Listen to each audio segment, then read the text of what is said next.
We have with us Kavitha Rao, Country Commercial Head, India for IKEA. Kavitha, firstly, congratulations for coming up with a new, neighbor-centric store in Mumbai. What is your plan going forward? What is the USP which IKEA would like to associate with in a hyper-competitive market like Mumbai? Thank you very much, first of all. We are all very excited for the opening of our first city store in Mumbai and in Worli. And I think this is just the start of many more things to come. And you will see that we will be opening many more formats, both, of course, in Mumbai as well as in Bangalore in the future. And then over time, expand into markets such as Delhi. So that is the journey that we have created for ourselves in the coming years. And we continue to focus on it, which really helps us build on the accessibility factor. But as I mentioned, what is also important is for us to really make home furnishing more desirable and generate a lot more interest in home furnishing amongst consumers in India, right? So that is an even longer journey. And we will work with something called as the life at home movement in terms of both us as a company understanding people's life at home and also creating solutions that can make a meaningful difference to their lives. Okay. And this is a multi-year plan that we will continue to focus on. Sure. And as I mentioned before, one of the other important aspects for us is how do we bring affordable home furnishing to consumers in India? And in the Indian context, it is very important to understand that affordability is not just low price. It is also about value for money. We as Indians always want great products. Correct. At great design, but at amazing prices. Sure, right? sure. So that is also something that we constantly work on multiple factors, be it design, be it where do we source our products from, which of these product ranges could be made in India, and what is the best way for us to secure the entire supply chain. Kavitha, one of the major challenges post-COVID, and especially for a market like India, is resurging demand, creating demand. And of course, when it is a problem for the country, it spirals down to the brands operating in the same market. Do you think demand is a problem as of now post-COVID? I mean, what were the unique sort of challenges you faced during COVID? And how are you focusing on getting back that demand up? Because India is one of the few markets which is betting on a V-shaped recovery. Yeah, that's good. I mean, of course, one aspect of it is the economic recovery post-COVID. But what is important is all of us will agree that we spent significant time at home in the last several months. In fact, in the last 2 years, we have spent, in most cases, most of our time at home, right? And that has made a big positive difference to the home furnishing category. Home furnishing category has achieved a bigger mind share than what it had pre-COVID. Correct. The question in front of us is how do we translate that mind share now into wallet share, right? Which is what we will all work towards as retailers in the market. The interesting aspect of the Indian home furnishing sector is the fact that still interest in home furnishing amongst consumers continues to be low. But we see that it will increase over the years as urbanization, affluence, etc. comes into picture. And people start to see that by bringing in some home furnishing, they can actually make a big difference to their daily lives, right? For an example, we don't even spend 8 minutes thinking about the mattress that we sleep on.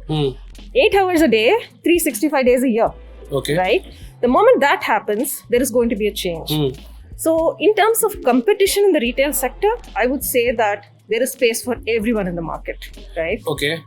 That's a nice way of putting it, but what's your blue ocean strategy? I mean, when it comes to acquisition of customers, I see you have got very low range products, and you also focus on sustainability. So low range, is it a customer acquisition cost which you're betting on in short term and trying to reap returns in the long term, or do you have something else in mind? Yeah, so I think it is not just about low price in the context of customer acquisition. This is our approach across multiple markets, which has worked for us, right? It really starts with a vision of being for the many people, right? The moment you say many people, it is not only a segment that can spend on home furnishing, right? So as a consumer, if I want to spend 10,000 rupees on a sofa, I should be able to do it. But maybe someone else has 1 lakh rupees to spend on a sofa. And they should also be able to find something at IKEA. That is the overall opportunity, right? The reason I say that the presence of more retailers in the sector is good is because it creates that much more interest in home furnishing. So we are not just in the space of establishing the brand, but we are in the space of building the home furnishing category, which is why I see that today when you look at spends on home furnishing, it is quite a small share vis-a-vis any other developed market in the world. Which is also why I say that if it is 2.5% today, it will become 5% in the next coming years. And that means the category as a whole is expanded. Kavitha, you as an IKEA, you operate in multiple countries. You're a multinational brand. What are the peculiar challenges you see in the Indian market, not only as a brand dealing with customer, but also a brand dealing with policies and the government?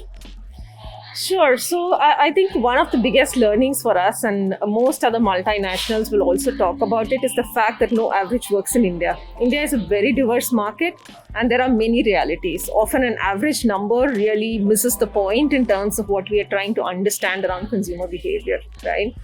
So we clearly see that, and which is also the reason why we made such a big investment in terms of understanding the life at home reality of Indians, right? And really looking at their day-to-day activities and seeing how home furnishing can make a difference, right? So that is more from a consumer standpoint.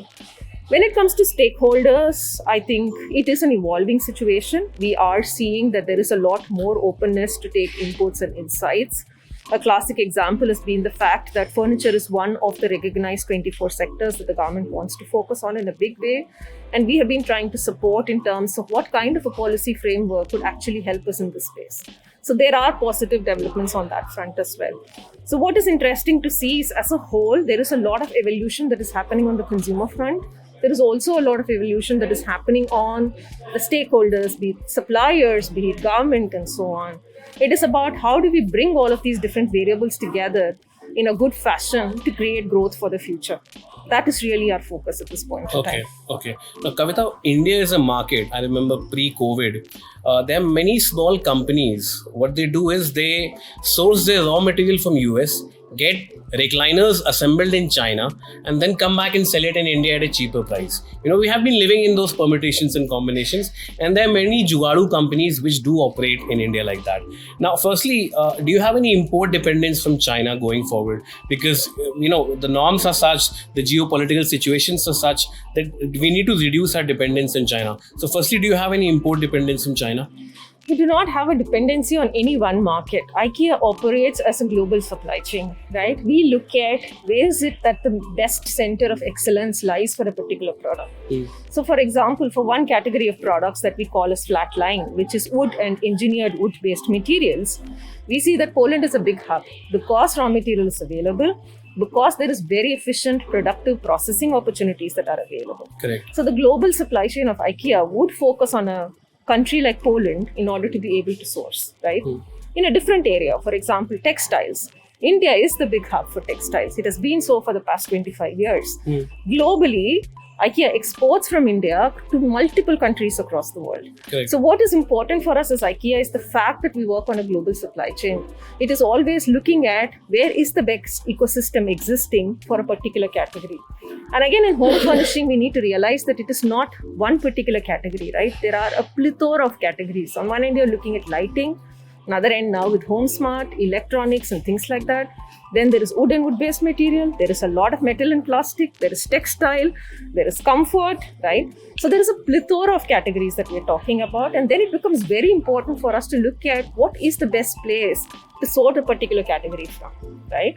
And this is always evaluated at a global level, right?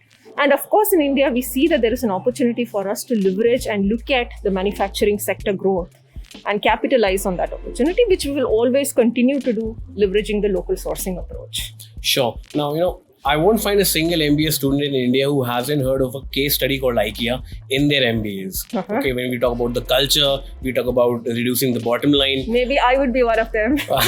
Maybe because I'm too old. I remember this case study where we were talking about culture, how strong a culture is in an organization. And we all heard about those IKEA colonies in Sweden, the founder created colonies and all the people who work together, stayed together, eat together. It was like a family culture. Now, how has that culture evolved over the period of time, because you have been associated with IKEA? And going forward, are you looking for hiring and expansion plans in terms of human resources in the country? Yeah. So the culture is something that we think of as our foundation, right? So there are a set of values which are very, very close to our heart, which of course has its Swedish roots. But I can say a good number of them are very relatable to us as Indians, right? Think of frugality, right? We would always think of frugality. We would not waste things, right? That is our upbringing in general. So sometimes it could be a value that is rooted in, in Sweden, but it is as applicable in another part of the world today, right? So when we look at our culture and values, we are very much, linked to the cultural context of how we operate as an organization, right? And that is where the focus on sustainability, the focus on diversity and inclusion, and some of those aspects come from.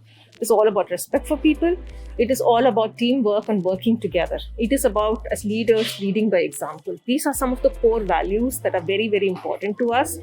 And all through the time from when you get recruited into IKEA to later on in your journey, you will always find many ways to engage with the IKEA values, Sure. right?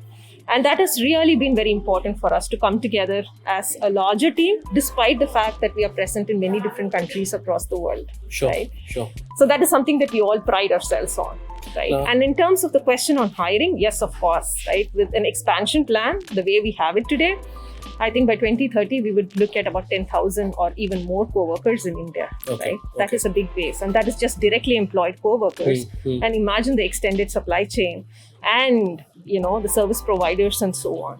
So it is a significant impact that we're talking about in terms of our hiring plans as well as our engagement with multiple co-workers. Sure. Now, this would be my last question to you. India has highly ambitious plans when it comes to reaching sustainability targets. By 2030, we need 30% roads to be filled by EVs, and many others which we have committed COP26. Now, as a brand which is very environmentally conscious, what are the sustainability efforts you make today, and how do you think they can be evangelized for the betterment of the economy like India? Sure. So when it comes to sustainability, there are three important aspects that we work on. One is, how do we work on the climate agenda, right? As you said, where does our power come from? Almost all our large store formats like Hyderabad and Mumbai have solar panels on the roof, which is supplementing the power that is used in the store, right? And of course, we will make investments in wind energy and so on. We do that globally, as well as you will see that happening over time in India as well. But that is one aspect of energy. And as you rightly said, EV, right? We are looking at moving to EVs for our last mile delivery, for example. There are multiple markets that we are starting to pilot and work with it. So that will also be a big focus for us. So this is one aspect of the larger topic of climate. The second one, of course, is through the product range. How can you really create a difference for people? It could be water saving taps, right? It could be kitchen fronts that are created from recycled material, right? It could be LED lamps, right? It could be energy saving devices, a whole host of things which are really making small but meaningful difference to people's lives on a day-on-day basis, right? That is how we actually help people lead a more sustainable life at home. The impact here is very big, because if you can make that difference to 2 million people, it is a huge impact, right? The third important aspect is really the focus on our co-workers, the cultural context of our organization, the focus on working with multiple communities, the local communities, focusing on diversity and inclusion. Those are aspects related to people that will always be a big focus. So 3 important aspects that we will continue to work on in terms of sustainability, which is super applicable in the India context as well. So we really feel that we have the capability based on our knowledge and our experience over the last 75 years at IKEA to bring some of those sustainability practices to bear in the India market as well. Sure. Kavitha Rao, thank you so much for your time. Thank you. Thank you very much.